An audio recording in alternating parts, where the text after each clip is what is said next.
Hello students, आप सबको नमस्कार।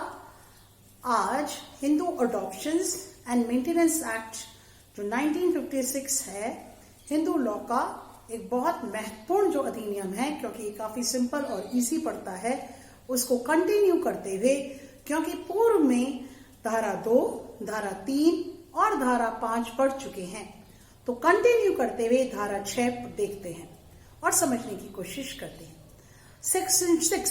Let's start with Section 6 of Hindu Adoptions and Maintenance Act 1956. Section जो 6 है, यह काफी इंपॉर्टेंट है और इसमें डायरेक्ट ही क्वेश्चन बन जाता है, discuss the requisites of a valid adoption under Hindu Adoptions and Maintenance Act 1956. यदि सिंपली हिंदी में देखा जाए तो एक छोटा सा आराम से बड़ा क्वेश्चन बन जाता है, और वह है हिंदू दत्तक तथा भरण पोषण अधिनियम 1956 के अंतर्गत विधि मान्य दत्तक संबंधी शर्तों या अपेक्षाओं की विवेचना कीजिए। यह क्वेश्चन आज से स्टार्ट करते हैं। यदि requisites of a valid adoption, valid adoption लिखा जा रहा है, और पूर्व में धारा 5 में ये पढ़ चुके हैं कि यदि दत्तक निम्नलिखित किन्हीं शर्तों की पूर्ति नहीं करता है तो ऐसा दत्तक शून्य होगा, शैल बी वाइड। इसलिए ये सारी शर्तें इंपॉर्टेंट हैं। एक भी शर्त की यदि उल्लंघना होती है तो ऐसा दत्तक विधि मान्य, यानी कि ऐसा दत्तक विधि मान्य वैलिड नहीं होकर ऐसा दत्तक शून्य होगा, वॉइड होगा। Let's start with section 6। अब सेक्शन 6 को यदि देखते हैं तो डायरेक्ट लिखा हुआ है विधि मान्य दत्तक संबंधी अपेक्षाएं। कोई भी दत्तक विधि मान्य नहीं होगा जब तक कि no adoption shall be valid unless. इसका मतलब यह जो धारा है, यह 4 इनकी क्लॉजेस हैं, 4 में ये बटा हुआ है और ये चारों ही इंपॉर्टेंट है। अब पहले मैंने आपको पहले समझाया था कि ये जो दत्तक संबंधी जो प्रावधान है या दत्तक संबंधी जो अधिनियम है, वह लेने से संबंधित है, ना कि इंपॉर्टेंट देने से। तो पहली जो अहर्ताएं हैं, जो अपेक्षा है, जो कंडीशन है, वह किस व्यक्ति से संबंधित होगी? लेने वाले व्यक्ति से संबंधित। याद करने का एक तरीका है, ताकि government law college Bikaner specifically students को मैं ये समझाना चाह रही हूँ, पहली जो शर्त होगी वह किससे संबंधित होगी? ऐसा व्यक्ति जो कि दत्तक ले रहा है। First is the person adopting has the capacity and right to take in adoption. I'm repeating again. The person adopting has the capacity and right. This is an important one.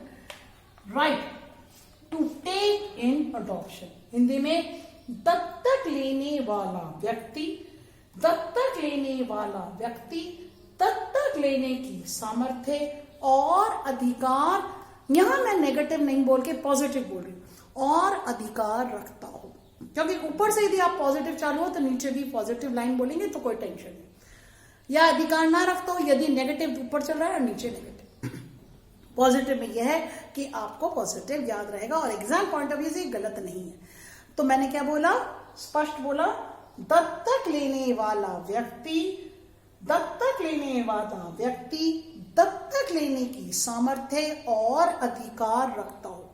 दोनों शब्द है, कैपेसिटी और right, यानी कि सामर्थ्य भी और अधिकार लेने। नेक्स्ट, अब पर्सन यानी कि 2 व्यक्ति हो जाएंगे, मेल और फीमेल। इसको यही समझो, पर्सन यानी कि मेल और फीमेल। तो दत्तक लेने वाले 2 व्यक्ति हुए, Hindu male and Hindu female.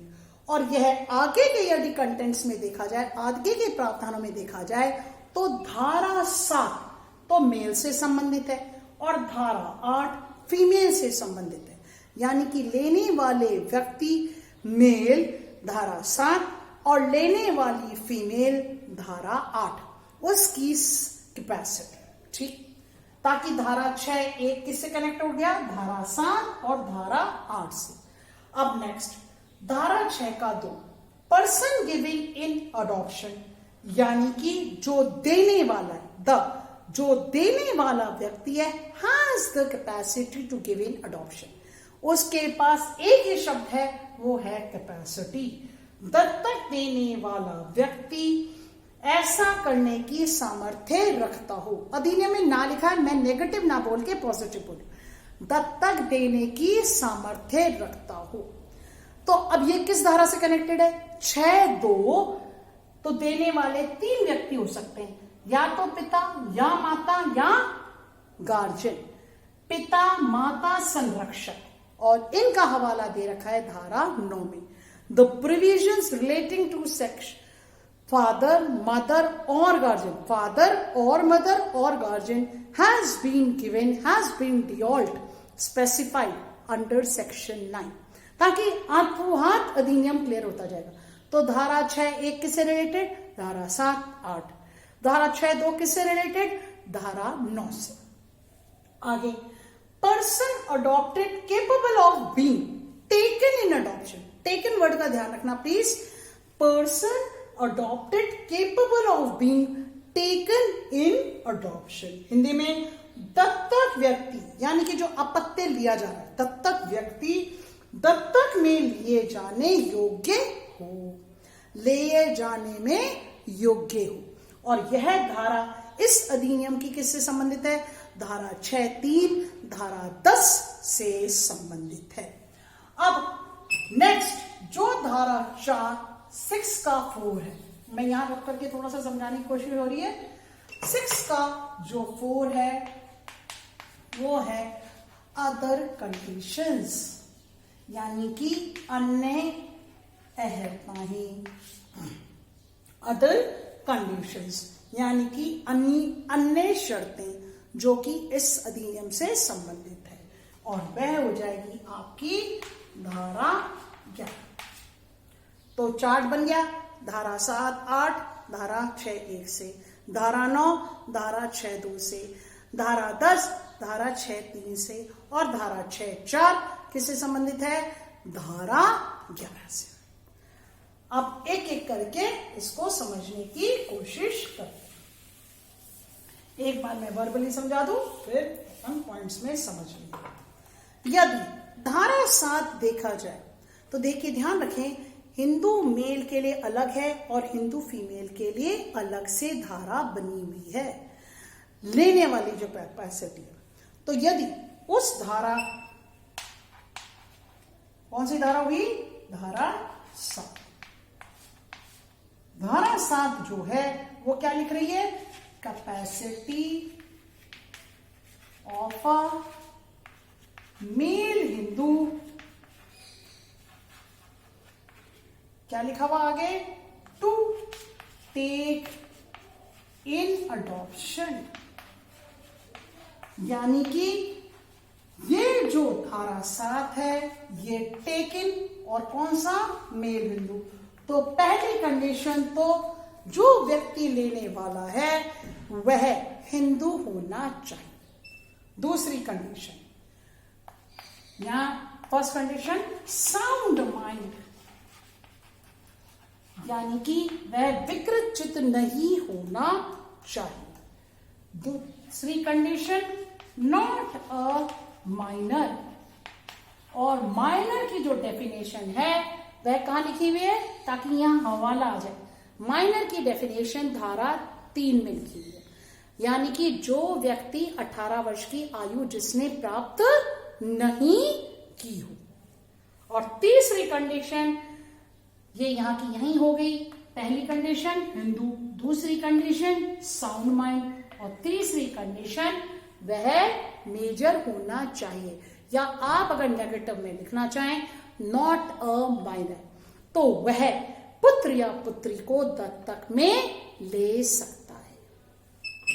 First condition male Hindu, second condition sound mind, and third condition not a minor. अब इसका परंतु बहुत इंपॉर्टेंट है, थोड़ा सा उसको समझाने की कोशिश करें। यदि उसके पत्नी जीवित है, Very important. If he has a wife living, he shall not adopt except with the consent of his wife. ठीक है, तो तीसरी यहां अगर अपन परंतु लिख दें, प्रोवाइडेड वाइफ लिविंग, तो कंसेंट नेसेसरी, मैंने टिक कर दिया कंसेंट नेसेसरी। और यदि आगे लिखा जाए तो कंसेंट कब जरूरी नहीं है, मैंने क्रॉस मार दिया, इस पे तो मैंने टिक लिख दिया कंसेंट नेसेसरी। और पत्नी यदि उसकी सहमति की कब आवश्यकता नहीं है, तो पहली कंडीशन, यानी कैसी पत्नी की सहमति की आवश्यकता नहीं होगी, यदि उसकी पत्नी जीवित है। तो पहली कंडीशन क्या होगी, completely and finally renounced the word. Important, completely and finally renounced the word. Hindi में हो जाएगा पूर्ण और अंतिम रूप से संसार, पूर्ण और अंतिम रूप से संसार का त्याग कर चुकी हूं, सांसारिक धर्म त्याग चुकी हूं, यूं कह सकते हैं सिंपली। और दूसरा है सीज्ड टू बी हिंदू, यानी कि वह उसने अन्य धर्म में परिवर्तन हो चुकी हो। और तीसरा अनसाउंड माइंड। तो तीन कंडीशंस नेसेसरी है यदि पत्नी की सहमति है। कब आवश्यकता नहीं होगी, पहला फाइनली रिनाउंस द वर्ड, यानी कि संसार जो पूर्ण और अंतिम रूप से संसार का त्याग कर चुके, सांसारिक धर्म त्याग चुके। Next ceases to be a Hindu, वह अन्य धर्म में परिवर्तित हो चुके, अन्य धर्म में कन्वर्ट हो चुके हो। तीसरा अनसाउंड माइंड है। और इस तरह से यह धारा 6.1 जो person capacity to take in adoption है, उसमें जो मेल हिंदू है, मेल हिंदू यानी कि हिंदू पुरुष, उसकी धारा 7 को देखा। अब इसका एक और स्पष्टीकरण, यदि कोई हिंदू पुरुष है और उसकी एक से अधिक पत्नियां हैं उस समय जब वह दत्तक ले रहा है, तो सभी पत्नियों